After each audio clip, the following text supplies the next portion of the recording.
Hello scholars, welcome back to the channel. Today we're talking about different types of hauntings and ghost manifestations. What do you think about when you think about ghosts and haunted houses? A guy running around in a sheet? Or maybe an indestructible serial killer with a chainsaw? There's been a great deal of study about paranormal activity, so here's a little information on ghosts and hauntings in general. Apparitions.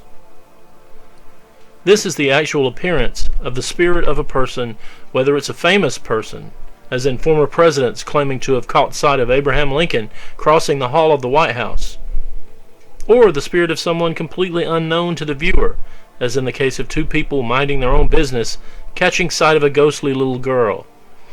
See my video for that story. Orbs, or will-o'-the-wisps.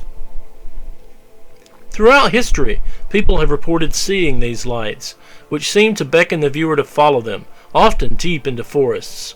Some say these mysterious orbs lead those brave enough to follow them to treasures. Other legends say people foolhardy enough to follow them are never seen again.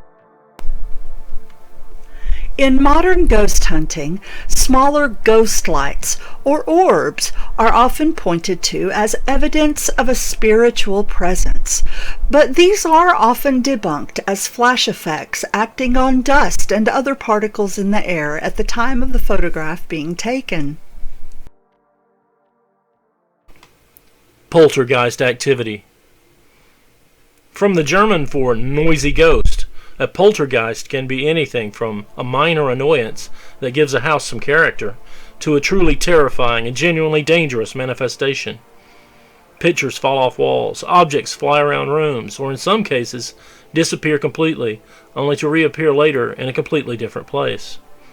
This type of ghost is actually thought by many paranormal investigators to be a type of haunting.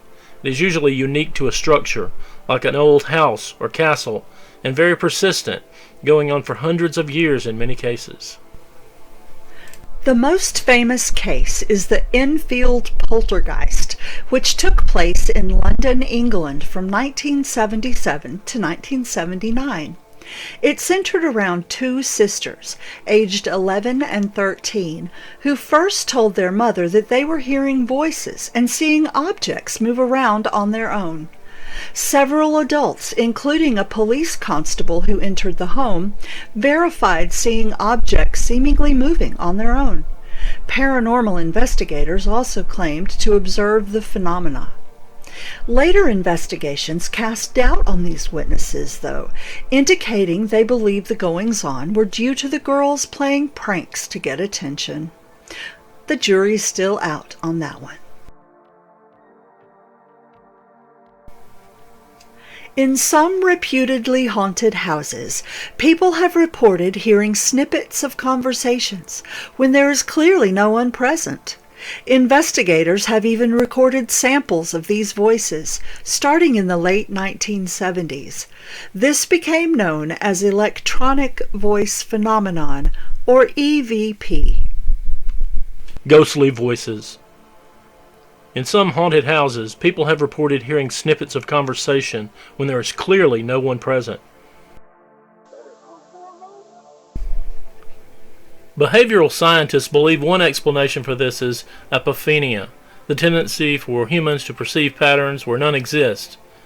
And many linguists point to the related pareidolia, which is the well-studied tendency for humans to interpret random patterns of sound into words in their own native languages.